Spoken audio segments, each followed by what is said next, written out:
एक महाराज जी ने कथा में पूछ लिया स्वर्ग कौन कौन जाना चाहता है। सब ने हाथ उठा दिया महाराज जी के कहने पर। जितने बैठे थे सब। आगे 80 साल की बूढ़ी मां बैठी थी, उसने हाथ नहीं उठाया।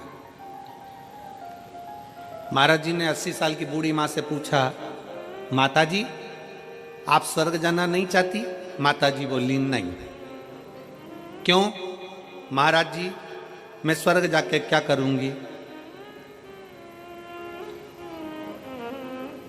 क्या करूंगी?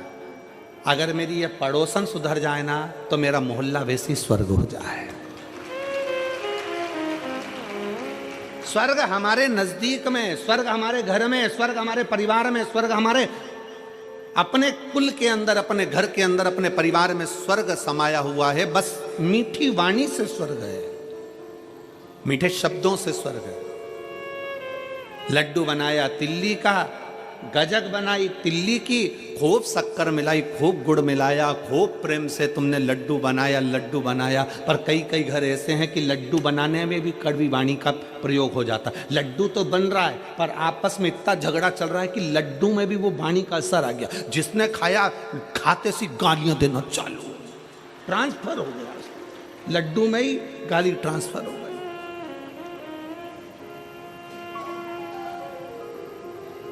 ये विचारों से होता है। एक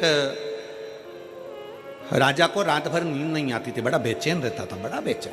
पूरी रात करमट बदलता रहता था राजा, पूरी रात। और राजा पूरी रात करमट बदलता।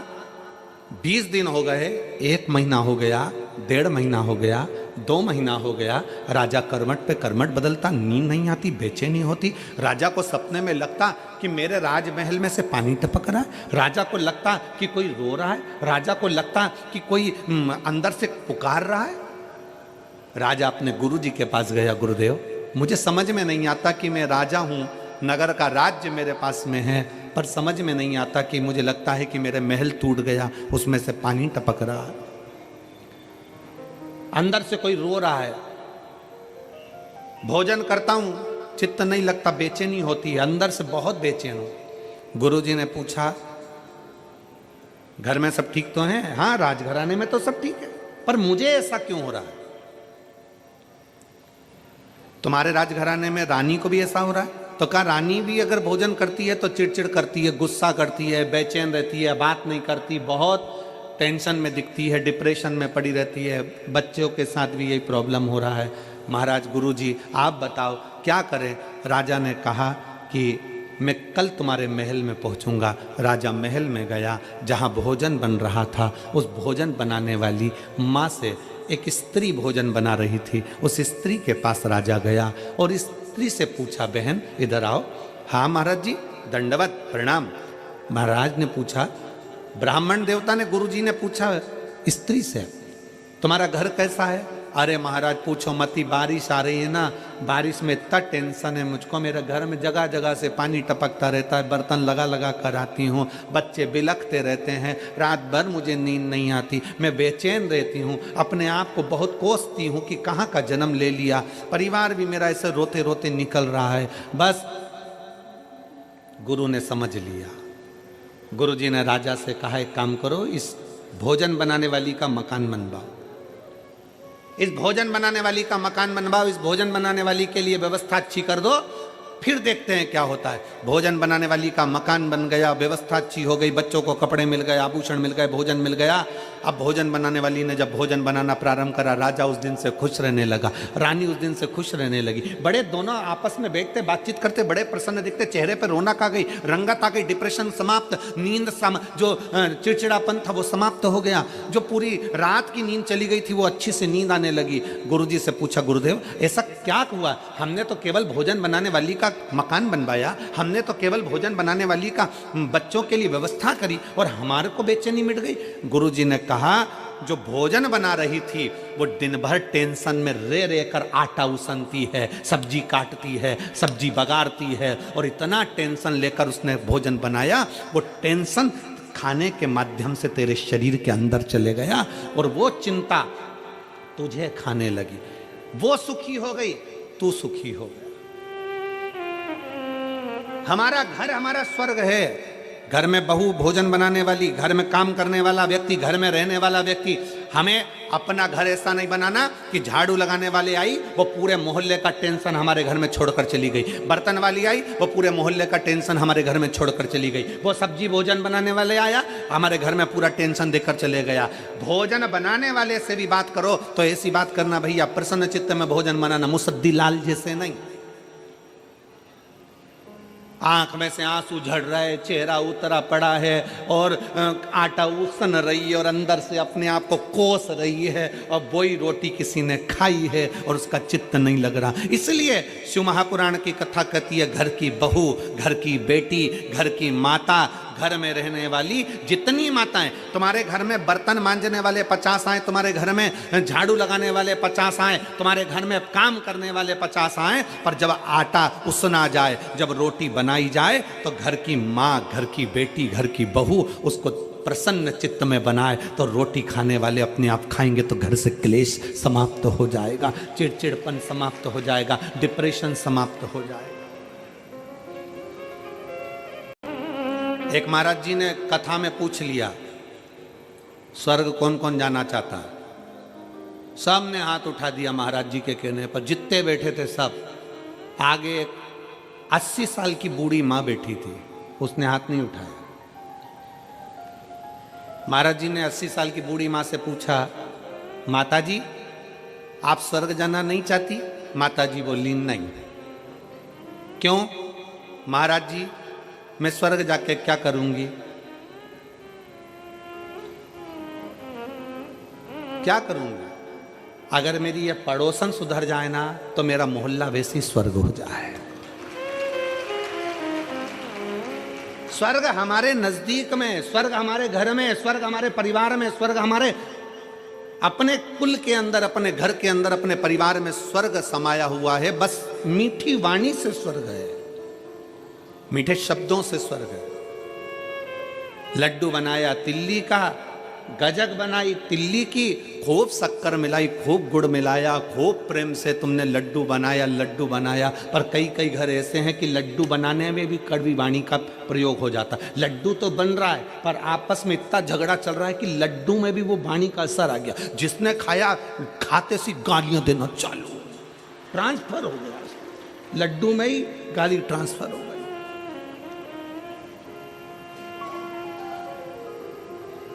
ये विचारों से होता है। एक राजा को रात भर नींद नहीं आती थी, बड़ा बेचैन रहता था, बड़ा बेचैन, पूरी रात कर्मठ बदलता रहता था राजा, पूरी रात। और राजा पूरी रात कर्मठ बदलता। 20 दिन हो गए, 1 महीना हो गया, 1.5 महीना हो गया, 2 महीना हो गया, राजा कर्मठ पे कर्मठ बदलता, नींद नहीं आती, बेचैनी होती। राजा को सपने में लगता कि मेरे राजमहल में से पानी टपक रहा है, राजा को लगता कि कोई रो रहा है, राजा को लगता कि कोई अंदर से पुकार रहा है। राजा अपने गुरुजी के पास गया, गुरुदेव मुझे समझ में नहीं आता कि मैं राजा हूं, नगर का राज्य मेरे पास में है, पर समझ में नहीं आता कि मुझे लगता है कि मेरे महल टूट गया, उसमें से पानी टपक रहा है, अंदर से कोई रो रहा है। भोजन करता हूं, चित्त नहीं लगता, बेचैनी होती है, अंदर से बहुत बेचैन हो। गुरुजी ने पूछा घर में सब ठीक तो हैं? हाँ राजघराने में तो सब ठीक है, पर मुझे ऐसा क्यों हो रहा है? तुम्हारे राजघराने में रानी को भी ऐसा हो रहा है? तो कहा रानी भी अगर भोजन करती है तो चिड़चिड़ करती है, गुस्सा करती है, बेचैन रहती है, बात नहीं करती, बहुत टेंशन में दिखती है, डिप्रेशन में पड़ी रहती है। बच्चों के साथ भी यही प्रॉब्लम हो रहा है। महाराज गुरुजी आप बताओ क्या करें? राजा ने कहा कि मैं कल तुम्हारे महल में पहुंचूंगा। राजा महल में गया, जहां भोजन बन रहा था, उस भोजन बनाने वाली माँ से एक स्त्री भोजन बना रही थी, उस स्त्री के पास राजा गया और इस स्त्री से पूछा, बहन इधर आओ। हाँ महाराज जी, दंडवत प्रणाम। महाराज ने पूछा, ब्राह्मण देवता ने, गुरुजी ने पूछा स्त्री से, तुम्हारा घर कैसा है? अरे महाराज पूछो मती, बारिश आ रही है ना, बारिश में इतना टेंशन है मुझको, मेरे घर में जगह जगह से पानी टपकता रहता है, बर्तन लगा लगा कर आती हूँ, बच्चे बिलखते रहते हैं, रात भर मुझे नींद नहीं आती, मैं बेचैन रहती हूँ, अपने आप को बहुत कोसती हूँ कि कहाँ का जन्म ले लिया, परिवार भी मेरा ऐसे रोते रोते निकल रहा है। बस गुरु ने समझ लिया, गुरुजी ने राजा से कहा एक काम करो, इस भोजन बनाने वाली का मकान बनवाओ, इस भोजन बनाने वाली का मकान बनवाओ, इस भोजन बनाने वाली के लिए व्यवस्था अच्छी कर दो, फिर देखते हैं क्या होता है। भोजन बनाने वाली का मकान बन गया, व्यवस्था अच्छी हो गई, बच्चों को कपड़े मिल गए, आभूषण मिल गए, भोजन मिल गया। अब भोजन बनाने वाली ने जब भोजन बनाना प्रारंभ करा, राजा उस दिन से खुश रहने लगा, रानी उस दिन से खुश रहने लगी। बड़े दोनों आपस में बैठते बातचीत करते, बड़े प्रसन्न दिखते, चेहरे पर रौनक आ गई, रंगत आ गई, डिप्रेशन समाप्त, नींद जो चिड़चिड़ापन था वो समाप्त हो गया, जो पूरी रात की नींद चली गई थी वो अच्छी से नींद आने लगी। गुरुजी से पूछा, गुरुदेव ऐसा क्या हुआ? हमने तो केवल भोजन बनाने वाली का मकान बनवाया, हमने तो केवल भोजन बनाने वाली का बच्चों के लिए व्यवस्था करी और हमारे को बेचैनी मिट गई। गुरुजी ने कहा, जो भोजन बना रही थी वो दिन भर टेंशन में रे कर आटा उसनती है, सब्जी काटती है, सब्जी बगाड़ती है, और इतना टेंशन लेकर उसने भोजन बनाया, वो टेंशन खाने के माध्यम से तेरे शरीर के अंदर चले गया और वो चिंता तुझे खाने लगी। वो सुखी हो गई, तू सुखी हो गया। हमारा घर हमारा स्वर्ग है। घर में बहू भोजन बनाने वाली, घर में काम करने वाला व्यक्ति, घर में रहने वाला व्यक्ति, हमें अपना घर ऐसा नहीं बनाना कि झाड़ू लगाने वाली आई वो पूरे मोहल्ले का टेंशन हमारे घर में छोड़कर चली गई, बर्तन वाली आई वो पूरे मोहल्ले का टेंशन हमारे घर में छोड़कर चली गई, वो सब्जी भोजन बनाने वाले आया हमारे घर में पूरा टेंशन देकर चले गया। भोजन बनाने वाले से भी बात करो तो ऐसी बात करना, भैया प्रसन्न चित्त में भोजन बनाना, मुसद्दी लाल जैसे नहीं। आंख में से आंसू झड़ रहा है, चेहरा उतरा पड़ा है और आटा उसन रही है और अंदर से अपने आप को कोस रही है और वही रोटी किसी ने खाई है और उसका चित्त नहीं लग रहा। इसलिए शिव महापुराण की कथा कहती है, घर की बहू, घर की बेटी, घर की माता, घर में रहने वाली जितनी माताएं, तुम्हारे घर में बर्तन मांजने वाले 50 आए, तुम्हारे घर में झाड़ू लगाने वाले 50 आए, तुम्हारे घर में काम करने वाले 50 आए, पर जब आटा उसना जाए, जब रोटी बनाई जाए तो घर की माँ, घर की बेटी, घर की बहू उसको प्रसन्न चित्त में बनाए तो रोटी खाने वाले अपने आप खाएंगे तो घर से क्लेश समाप्त हो जाएगा, चिड़चिड़पन समाप्त हो जाएगा, डिप्रेशन समाप्त हो जाएगा। एक महाराज जी ने कथा में पूछ लिया, स्वर्ग कौन कौन जाना चाहता है? सब ने हाथ उठा दिया महाराज जी के कहने पर, जितने बैठे थे सब। आगे 80 साल की बूढ़ी माँ बैठी थी, उसने हाथ नहीं उठाया। महाराज जी ने 80 साल की बूढ़ी माँ से पूछा, माता जी आप स्वर्ग जाना नहीं चाहती? माता जी बोली नहीं। क्यों? महाराज जी मैं स्वर्ग जाके क्या करूंगी? क्या करूंगी? अगर मेरी ये पड़ोसन सुधर जाए ना तो मेरा मोहल्ला वैसे ही स्वर्ग हो जाए।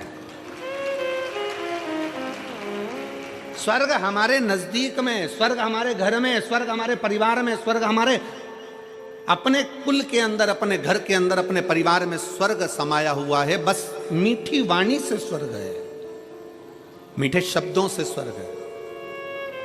लड्डू बनाया तिल्ली का, गजक बनाई तिल्ली की, खूब शक्कर मिलाई, खूब गुड़ मिलाया, खूब प्रेम से तुमने लड्डू बनाया। पर कई कई घर ऐसे हैं कि लड्डू बनाने में भी कड़वी वाणी का प्रयोग हो जाता है। लड्डू तो बन रहा है पर आपस में इतना झगड़ा चल रहा है कि लड्डू में भी वो वाणी का असर आ गया। जिसने खाया खाते सी गालियां देना चालू, ट्रांसफर हो गया, लड्डू में ही गाली ट्रांसफर हो गई।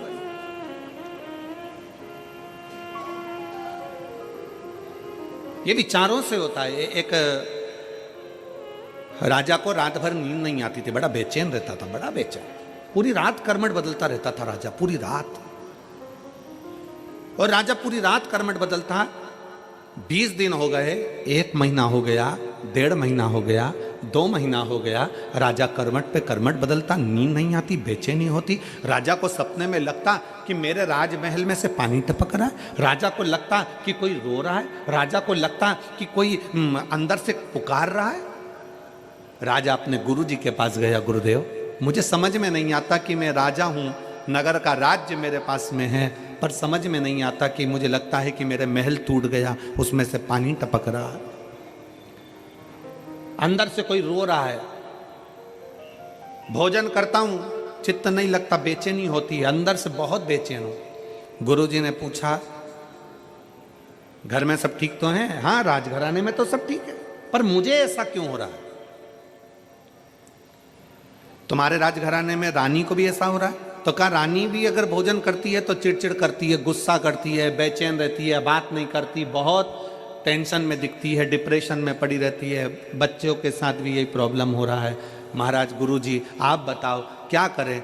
राजा ने कहा कि मैं कल तुम्हारे महल में पहुंचूंगा। राजा महल में गया, जहां भोजन बन रहा था उस भोजन बनाने वाली माँ से एक स्त्री भोजन बना रही थी। उस स्त्री के पास राजा गया और इस स्त्री से पूछा, बहन इधर आओ।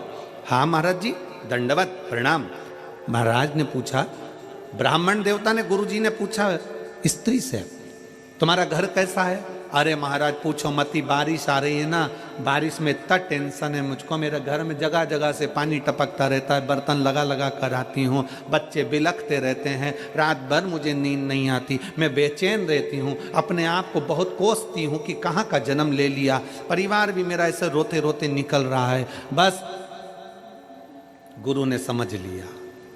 गुरुजी ने राजा से कहा, एक काम करो, इस भोजन बनाने वाली का मकान बनवाओ, इस भोजन बनाने वाली का मकान बनवाओ, इस भोजन बनाने वाली के लिए व्यवस्था अच्छी कर दो, फिर देखते हैं क्या होता है। भोजन बनाने वाली का मकान बन गया, व्यवस्था अच्छी हो गई, बच्चों को कपड़े मिल गए, आभूषण मिल गए, भोजन मिल गया।